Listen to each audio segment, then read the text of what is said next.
සුබ දවසක් වෙන්න කියලා ප්‍රාර්ථනා කරනවා සියලුම දෙනාට. ඉතින් සුබ ආරංචියක් තමයි අද තියෙන්නේ. කස්ටමර් සර්විස් ඒජන්ට් එහෙම නැත්නම් ග්‍රවුන්ඩ් ස්ටාෆ්, ග්‍රවුන්ඩ් හැන්ඩ්ලින් කියලා කියන්නේ. ඉතින් ශ්‍රී ලංකන් එයාලයින්ස් ඔයාලගේ වේකන්සිස් ඕපන් කරලා තියෙනවා අගෝස්තු 29 වෙනිදාට කලින්. මේ මාසේ 29 වෙනිදාට කලින් ඔයාලට පුළුවන් මේකට ඇප්ලයි කරන්න. ඉතින් ඊයේ තමයි මේ වේකන්සිස් ඕපන් වුනේ. ඉතින් මේ වේකන්සි එක ගැන කතා කරන්න කලින් මම මුලින්ම ඔයාලට ටිකක් කියන්නම් කස්ටමර් සර්විස් ඒජන්ට් කෙනෙක් එහෙම නැත්නම් ග්‍රවුන්ඩ් ස්ටාෆ් එක කියන්නේ මොකක්ද, මෙයාලට තියෙන ජොබ් රෝල් එක මොන වගේ එකක්ද කියන එක. ඉතින් පැසෙන්ජර් කෙනෙක් එයාපෝට් එකට ආවට පස්සේ මුලින්ම හම්බෙන්නේ මෙන්න මේ කස්ටමර් සර්විස් ඒජන්ට්. ඒ කියන්නේ සාමාන්‍යයෙන් එයාලයින් එක රිප්‍රසන්ට් කරන පළවෙනිම කෙනා තමයි මේ කස්ටමර් සර්විස් ඒජන්ට් කියලා කියන්නේ. ඒ නිසා මේ කෙනාගේ මේ ජොබ් රෝල් එක ගොඩාක් වැදගත් වෙනවා. ඉතින් මේ ජොබ් රෝල් එක ඇතුලේ මූලික වශයෙන්ම තියෙන්නේ එයාපෝට් එක ඇතුළට එන පැසෙන්ජර්ස්ලාට මේ එයාපෝට් එක තුලදී අවශ්‍ය සේවාවන් සපයන එක. ඒ කියන්නේ ටිකටින් සම්බන්ධ සේවාවන්, ඊට පස්සේ රිසර්වේෂන්, ඒ වගේම තමයි මේ ට්‍රැවල් ඉන්ෆර්මේෂන් ප්‍රොවයිඩ් කරන එක. මෙන්න මේ වගේ දේවල් මේ ජොබ් රෝල් එක ඇතුලේ තියෙන මූලිකම කාර්යයන් ටිකක්. ඒ වගේම තමයි එයාපෝට් එකට විවිධාකාරයේ පැසෙන්ජර්ස්ලා එනවා. ස්පෙෂල් පැසෙන්ජර්ස්ලා එන්න පුළුවන්. ඒ වගේම තමයි විශේෂ අවශ්‍යතා සහිත පැසෙන්ජර්ස්ලා එන්න පුළුවන්. එතකොට ආබාධිත අය වෙන්න පුළුවන්, වයෝවෘද්ධ අය වෙන්න පුළුවන්. එතකොට මෙන්න මේ අයට අවශ්‍ය සේවාව, මේ අයට උදව් උපකාර ලබා දෙන එකත් මෙන්න මේ ජොබ් රෝල් එක ඇතුලේ තියෙන කොටස. ඒ වගේම තමයි කස්ටමර් ඉන්ක්වයරිස්, ඒ වගේම තමයි කස්ටමර්ස්ලාගේ කම්ප්ලේන්ට්ස් හැන්ඩල් කරන එක, මේ දේවල්වලට ප්‍රතිචාර දක්වන එක. විශේෂයෙන්ම මේ එයාපෝට් එක ඇතුලේදී ෆ්ලයිට් එකට යන්න කලින් පැසෙන්ජර් කෙනෙක්ට එන සියලුම ගැටලු වලදී, සියලුම අවස්ථාවන් වලදී අවශ්‍ය තොරතුරු ලබා දීලා සේවය සපයන එක තමයි මේ ජොබ් රෝල් එක ඇතුලේ තියෙන්නේ. ඉතින් ඔයාලටත් පුළුවන් මේ ජොබ් වේකන්සි එකට ඇප්ලයි කරන්න. අනිවාර්යයෙන්ම අගෝස්තු 29 වෙනිදාට කලින් ඇප්ලයි කරන්න ඕනි.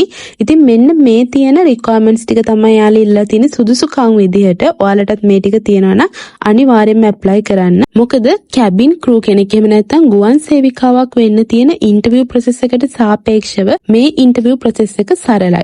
නමුත් මම කියන්නේ මේ ජොබ් එකට ජොයින් වෙන්න ලේසි, ඉතාමත්ම පහසුවෙන් යන්න පුළුවන් ජොබ් එකක් කියලා. නමුත් කැබින් ක්‍රූ කෙනෙක් වෙනවට වඩා පහසුවෙන් ටිකක් සරලව මේ ජොබ් එකට ඇප්ලයි කරලා ඔයාලට ජොයින් වෙන්න තියෙන හැකියාව වැඩි. ඒ වගේම අනාගතේ ඔයා ගුවන් සේවිකාවක් වෙන්න හීන දකිනවා නම් මෙන්න මේ ජොබ් එකෙන් ලැබෙන අත්දැකීම් පළපුරුද්ද ඔයාලට වාසිදායක වෙන්න පුළුවන් අනාගතේදී. ඒ නිසා අනිවාර්යයෙන්ම මේ සුසුකම් තියෙනවා නම් ඔයා මේ ජොබ් එකට ඇප්ලයි කරලා බලන්න. ඉතින් මුලින්ම ඔයා ශ්‍රී ලාංකීය පුරවැසියෙක් වෙන්න ඕනේ මේකට ඇප්ලයි කරන්න.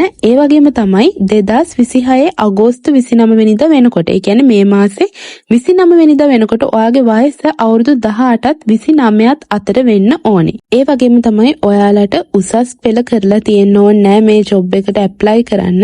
සාමාන්‍ය පෙළ ප්‍රතිඵල වලින් ඇප්ලයි කරන්න පුළුවන්. ඉතින් ගොඩක් අයට මේක සුබ ආරංචියක් වෙයි. මොකද ගොඩක් අය මගෙන් අහනවා මේ O level වලින් විතරක් ඇප්ලයි කරන්න බැරිද එයාලයින්ස් ජොබ් වලට කියලා. ඉතින් අනිවාර්යයෙන්ම පුළුවන්. දැන් මෙතනදී නම් ඉල්ලලා තියෙන්නේ සාමාන්‍ය පෙළ විභාගයට එකවර පෙනී සිටලා. ඒකෙන් අදහස් කරන්නේ ඔයාලා මේ අවුරුද්ද ලිව්වා කියමුකෝ, මේ අවුරුද්දේ ගන්න රිසල්ට් එකයි ගිය අවුරුද්දේ ගත්ත රිසල්ට් එකතු කරලා මෙන්න මේ විදිහට පාසස් තියෙනවා කියන එක නෙවෙයි.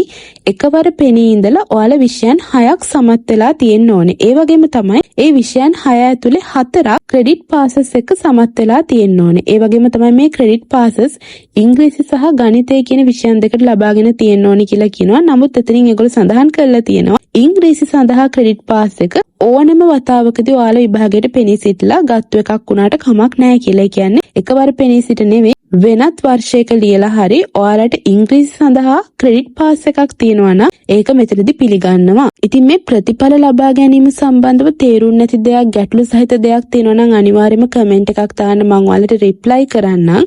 ඉතින් ඊළඟට strong communication skills ඉල්ලනවා ඉංග්‍රීසි භාෂාව සම්බන්ධයෙන්. ඒ කියන්නේ ඉංග්‍රීසි කතා කරන්න, ලියන්න, කියවන්න පුළුවන් වෙන්න ඕනේ. සාමාන්‍යයෙන් මේ ජොබ් එක ඇතුලේ වැඩ කරන්න සිද්ධ වෙන්නේ පැසෙන්ජර්ස්ලාත් එක්ක. එතකොට මේ පැසෙන්ජර්ස්ලා එක එක රටවල් වල විවිධ භාෂාවන් කතා කරන පුද්ගලයන්. ඉතින් සාමාන්‍යයෙන් මේ හැමොත් එක්කම sannivedanaya කරන්න පුළුවන් අන්තර්ජාතික භාෂාවක් විදිහට පිළිගන්නේ මේ ඉංග්‍රීසි. ඉතින් ඔයාලට මේ එයාලයින්ස් වල ජොබ් කරන්න, එහෙම නැත්නම් මේ එයාලයින්ස් වලට ජොයින් වෙන්න අයිඩියා එකක් තියෙනවා නම් ඔයගොල්ලෝ try කරන කෙනෙක් නම් අනිවාර්යයෙන්ම මේ ඉංග්‍රීසි කියන දේ ඔයගොල්ලෝ පුරුදු පුහුණු කරලා තියෙන්න ඕනේ. ඉතින් මෙතනදිත් ඒ ඉංග්‍රීසි සම්බන්ධ රික්වයර්මන්ට්ස් ඒ විදිහටම බලනවා. ඒ වගේම තමයි ඔයාලට අනිවාර්යයෙන්ම කම්පියුටර් සම්බන්ධ නොලෙජ් එකක් තියෙන්න ඕනේ. ඒක මේ ලොකු නොලෙජ් එකක් නෙමෙයි, සාමාන්‍ය එක්ස්පර්ට් කෙනෙක්ට වගේ තියෙන්න ඕන නොලෙජ් එකක් නෙමෙයි. සාමාන්‍ය කම්පියුටර් එකක් හසුරව ගන්න, කම්පියුටර් එකක් යූස් කරන්න ඕගොල්ලන්ට සාමාන්‍ය දැනුමක් තියෙන්න ඕනේ. ඒ වගේම තමයි මේ ඩිජිටල් එන්වයරන්මන්ට් එකක් එක තමයි වැඩ කරන්න සිද්ධ වෙන්නේ. ඉතින් මේකට ඔයගොල්ලෝ කම්ෆර්ටබල් වෙන්න ඕනේ. කියන්නේ ඔයාට මේ එන්වයරන්මන්ට් එකේ වැඩ කරන්න පහසු වෙන්න ඕනේ. ඒ වගේම තමයි ප්‍රසන්න පිළිවෙල පෙනුමක් ඔයා මේන්ටේන් කරන්න ඕනේ මේ ජොබ් එකේ ඉන්නකොට. ඒ වගේම BMI එක, ඒ කියන්නේ බොඩි මාස් ඉන්ඩෙක්ස් එක නෝමල් රේන්ජ් එකේ තියෙන්න ඕනේ. ඒ කියන්නේ උසට සරිලන බරක් තියෙන්න ඕනේ. ඉතින් ඔයාලගේ BMI රේන්ජ් එක මොකක්ද කියලා Google එකේ BMI calculator කියලා සර්ච් කරලා උස, බර, වයස වගේ දේවල් දීලා ඔයාලටම බලා ගන්න පුළුවන් ඔයගොල්ලෝ මේ වෙනකොට ඉන්න රේන්ජ් එක මොන වගේ රේන්ජ් එකක්ද කියලා. ඉතින් මේ රැකියා අවස්ථාව තුළින් ඔයාලට ලැබෙන පහසුකම් වාසි ගැන කතා කළොත් ඉහළ වැටුප් ලබා ගන්න පුළුවන්. විශේෂයෙන්ම නොමිලේ ප්‍රවාහන පහසුකම් ඇතුළු තවත් දිරිදීමනා වාසි රැසක් ලබා ගන්න පුළුවන්. විශේෂයෙන්ම ඔයා ගුවන් සේවා ආශ්‍රිත රැකියාවක් බලාපොරොත්තු වෙමින් ඉන්න කෙනෙක් නම් මේ ජොබ් එක තුළින් ඔයාට ලැබෙන පළපුරුද්ද, ඒ අත්දැකීම් ඔයාට අනාගතයේදී ගොඩාක් වැදගත් වෙනවා. විශේෂයෙන්ම ගුවන් සේවිකාවක් විදිහට මේ එයාලයින් එක සම්බන්ධ වෙන්න බලාපොරොත්තු වෙමින් ඉන්න කෙනෙක් නම් ඔයාට මේ ලැබෙන අත්දැකීම ගොඩක් වැදගත්. ඉතින් අනිවාර්යයෙන්ම ඔයාලා ඇප්ලයි කරලා බලන්න. ඔයාලට මේ සුසුකම් තියෙනවා නම් විශේෂයෙන්ම සාමාන්‍ය පෙළ සමත් වගේම මෙවර උසස් පෙළ සඳහා පෙනී සිටින අයටත් මේකට ඇප්ලයි කරන්න පුළුවන්. මොකද මේ ඉන්ටර්විව් ප්‍රොසෙස් පටන් ගන්න අගෝස්තු 29 වෙනිදාන් පස්සේ. ඉතින් ඒ වෙද්දි උසස් පෙළ විභාගයේ අවසන් වෙලා තියෙන්නේ. මේ වෙනකොට ඔයාලා මේකට ඇප්ලයි කරලා තීරීපත් වෙලා තිබ්බොත් ඔයාලගේ මේ ඉන්ටර්විව් ප්‍රොසෙස් එක පටන් ගන්නේ අගෝස්තු 29 වෙනිදාන් පස්සේ නිසා ඒක ප්‍රශ්නයක් වෙන්නේ නැහැ. ඉතින් මේ ඉන්ටර්විව් ප්‍රොසෙස් එක ගැන කියනවා නම් මේ කියන්නේ කලින් පැවති විදිහ. සමහරක් විට මෙවර මේක වෙනස් වෙලා තියෙන්න පුළුවන්. සාමාන්‍යයෙන් පෙර මේ ඉන්ටර්විව් පැවැත්වෙන්නේ කොටස් 3කට. ඒ කියන්නේ දින 3කට. මුලින්ම අපි ඇප්ලයි කරාට පස්සේ තේරීපත් වෙන අයට ඔන්ලයින් ඇසස්මන්ට් ටෙස්ට් එකක් එනවා. ඒක ඔන්ලයින් ඔයාට ඕනම තැනක ඉඳන් කරන්න පුළුවන්. ගෙදර හරි ඔෆිස් එකේ හරි මේක ඔන්ලයින් තමයි කරන්න ඕනේ. ඉතින් මේක MCQ වගේ පේපර් එකක්. ඉංග්ලිෂ්, ජෙනරල් නොලෙජ්, ඒ වගේම මැත්ස් වගේ දේවල් මික්ස් කරලා එන පේපර් එකක්. ඉතින් ඔයාලා මේ ඔන්ලයින් ඇසස්මන්ට් එක පාස් වුණාට පස්සේ ෆිසිකල් රිටන් ටෙස්ට් එකක් තියෙනවා. ඒක කොහේ හරි ඒගොල්ලෝ කියන ස්ථානයක තමයි පැවැත්වෙන්නේ. සාමාන්‍යයෙන් කැම්පස් එකක වෙන්න පුළුවන්. ඒ වගේ ඒගොල්ලෝ කියන තැනක තමයි ඒක පැවැත්වෙන්නේ. ඉතින් ඒකට ඔයගොල්ලන්ට මේල් එකක් එනවා. ඒක සමත් වුණාට පස්සේ මෙරිට් ලිස්ට් එකක් කියලා එකක් එනවා. ඒ මෙරිට් ලිස්ට් එකේ පිළිවෙලට, ඒ කියන්නේ ඔයාලා ලකුණු ලබාගත්තු අනුව තමයි මේ ලිස්ට් කරන්නේ. ඊළඟට ඔයාලට ෆේස් ටු ෆේස් ෆයිනල් ඉන්ටර්විව් එකට සහභාගී වෙන්න වෙනවා. ඊට පස්සේ තමයි එතනින් තේරීපත් වෙන අයට මෙඩිකල් ටෙස්ට් එකක් කරහා මේ ජොබ් එක ලබා ගන්න පුළුවන් වෙන්නේ. මෙන්න මේ විදිහට තමයි නෝමල් ප්‍රොසෙස් එක සිද්ධ වෙන්නේ. ඉතින් ඔයාලත් ඇප්ලයි කරන්න. මෙන්න මේ විදිහට ඇප්ලයි කරන්න පුළුවන්. මම ලින්ක් එක ඩිස්ක්‍රිප්ෂන් එකේ දාන්නම්. එහෙම නැත්නම් ඔයගොල්ලෝ Google එකට ගිහිල්ලා Sri Lankan Airlines careers කියලා සර්ච් කරන්න. ඊළඟට මෙන්න මෙතනින් ඇතුළට ගිහාම ඔයාලට තියෙනවා මෙන්න මේ වගේ කොටස් දෙකක්. මෙතනින් මේ vacancies at Sri Lankan Airlines කියන එක සිලෙක්ට් කරන්න. ඊට පස්සේ මෙන්න මේ වගේ තැනකට එන්නේ. මෙතනින් ඒගොල්ලෝ දාලා තියෙන vacancies ඔක්කොම ඔයාලට බලා ගන්න පුළුවන්. අපිට මේ වෙලාවේ අවශ්‍ය customer service agent මේ උඩම තියෙන මෙන්න මේ vacancy එක ක්ලික් කරන්න. ඊළඟට මේ විදිහට job එක සම්බන්ධ details බලා ගන්න පුළුවන්. description එකේ වගේම requirements මොනවාද, ඒ වගේම මේ job එක ඇතුලේ තියෙන job role එක මොන වගේද, මේ හැම විස්තරයක්ම මෙතන තියෙනවා.